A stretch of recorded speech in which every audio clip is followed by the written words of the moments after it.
M பள்ளி மாணவர்கள்.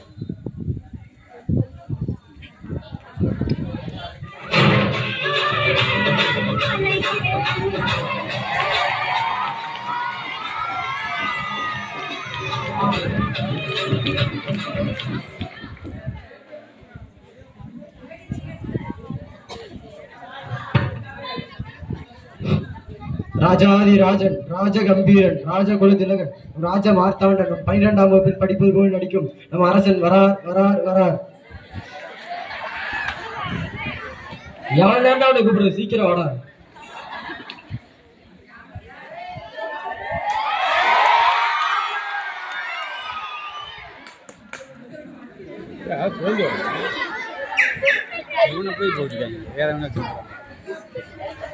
அமைச்சரே, நான் வருவதற்கு முன் அனைவரும் என்ன செய்து கொண்டிருந்தீர்கள்?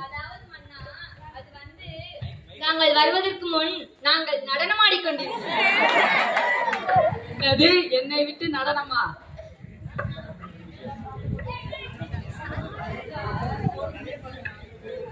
யாரும் அதிகமாக தான் அவங்க வைக்க வச்சுக்கோங்க.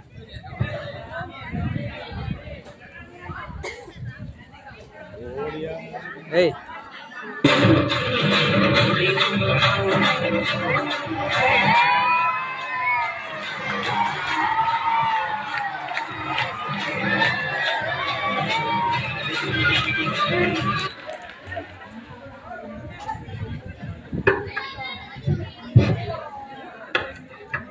அமைச்சரே, நாட்டில் ஏதேனும் நற்செய்திகளா?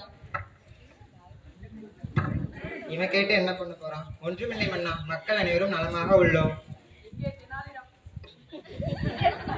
இங்கே தெனாலிராமனை இன்னும் அவை காணவில்லை. ஆம் மன்னா, தர்பாருக்கும் வரவில்லை, தகவலும் அனுப்பவில்லை மன்னா. காவலாளி சென்று தெனாலிராமனை அழைத்து வா. இங்க இருக்கவனுக்கே வேலை இல்லையா? இவனை கூட்டிட்டு வர சொல்லி என்ன பண்ண போறான்?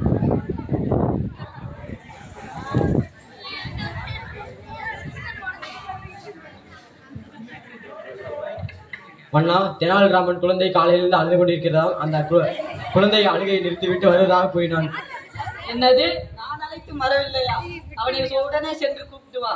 அப்படி வர மறுத்தால் அவனை கட்டி இழுத்து வா.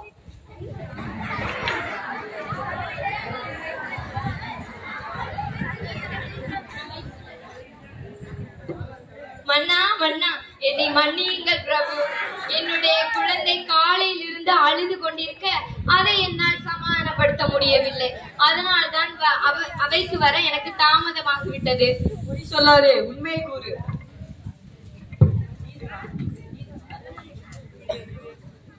தெனாலிராம, மன்னரிடமே பொய் சொல்கிறாயா? நான் உண்மையை சொல்லுகிறேன், கேளுங்கள். என் குழந்தை காலை எழுந்தவுடன் கரும்பு சாறு கேட்டது. நானும் அதை வாங்கி வந்தேன். பிழிந்து சாறு தரும்படி கேட்டது. அவ்வாறே சாறு பிழிந்து ஒரு கோப்பையில் ஊற்றி கொடுத்தேன்.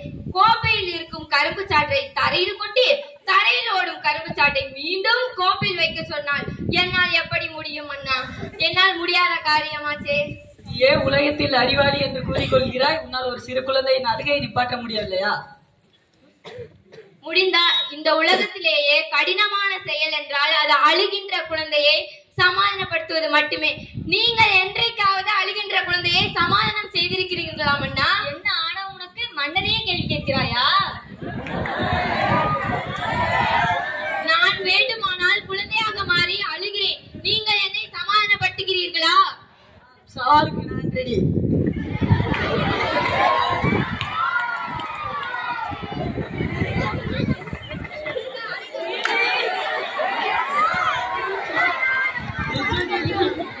அழுகிறாய்? உனக்கு என்ன வேண்டும்? தின்பண்டங்கள் வேண்டுமா? பொம்மை வேண்டுமா?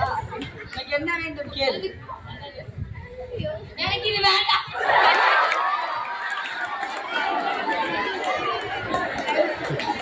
என்ன வேண்டும்? அண்ணா, எனக்கு ஒரு பானை வேண்டும் அண்ணா. காவலாளி சென்று பானை எடுத்து வா.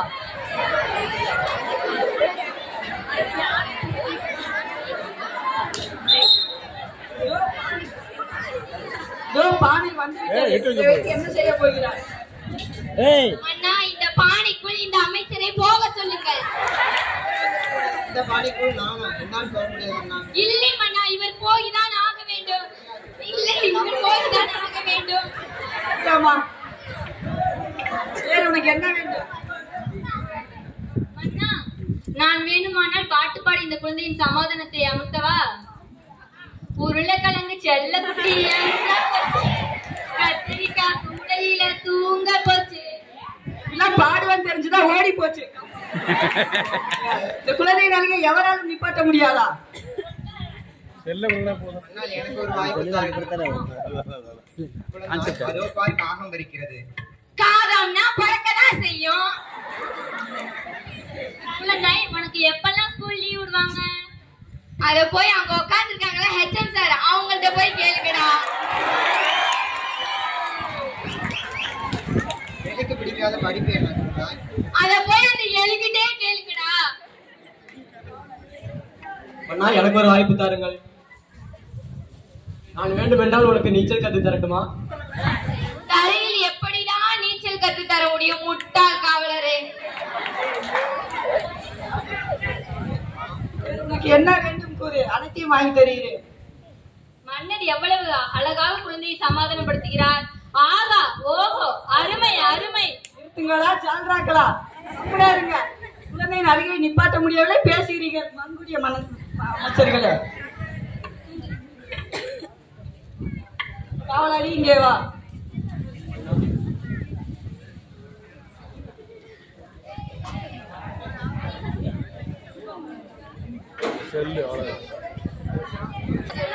வா, செல்ஃபி எடுப்போம்.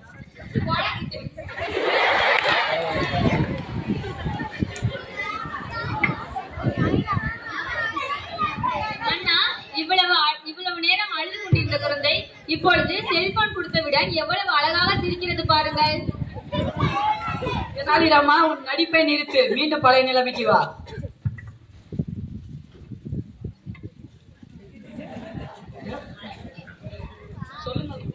சொல்லுங்கள் மன்னா. நம் நாட்டின் மாணவர்கள் அனைத்தும் கைபேசியின் மூலம் கைபேசியை உபயோகப்படுத்தி படிப்பில் கவனத்தை சிதற விடுகிறார்கள். அது மட்டும் இல்லாமல் அவர்கள் அதையே தான் நோக்கி கொண்டிருக்கிறார்கள். மற்றபடி படிப்பு மட்டுமே போவதில்லை. இதற்கு ஏதேனும் ஒரு வழி கூறு. சொல்கிறேன் மன்னா. நம் நாட்டின் மாணவர்கள் இந்நாட்டின் தூண்கள். அவர்கள்தான் நம் நாட்டை ஆள பிறந்தவர்கள். அவர்கள் அப்படியே பார்த்தவற்றை கண்களால் பார்த்தவற்றை அப்படியே பற்றி கொள்ளும் திறமையுடையவர்கள். அவர்களது பெற்றோர்கள் தொலைபேசியுடனும் தொலைக்காட்சியுடனும் நேரத்தை செலவழிப்பதை தவிர்த்து குழந்தைகளுடன் ஆடுவதும் விளையாடுவதும் பாடுவதும் உண்பதும் இது மாதிரி போன்ற செயல்பாடுகளை பெற்றோர்கள் செய்திருந்தால் நம் மாணவர்கள் அந்த கைபேசியை பயன்படுத்த மாட்டார்கள். அருமை அருமை, புத்திசாலி என்று இதில் நிரூபித்து விட்டார். இதையே நாட்டில் பின்பற்றுமாறு கூறுகிறேன். இதுவே என் கட்டளையே சாசனம். சிவனேசா, போற மாட்டேன்.